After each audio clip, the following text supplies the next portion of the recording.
Ja sam DUŠAN JANJATOVIĆ, inače sam iz Požege, ali sad već par godina djelujem u Zagrebu.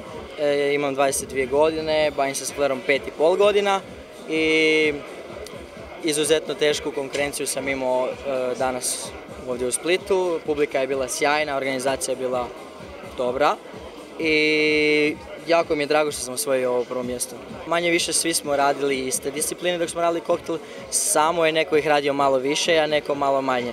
I ja bih možda samo se tu istaknuo sa grimasama i kontaktom s publikom, što ste, ja vjerujem, i sami primijetili.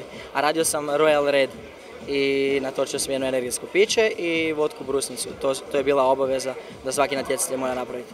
Treba ići na što više takmičenja i onda je sam barmen tu gradi svoju karizmu i dobiva više samopouzdanja i lakše mu je onda i na drugim takmičenjima, a i lakše mu naći posao. Ja radim u Zagrebu u školi za barmene, podučavam flair u školi Mix i Flair style.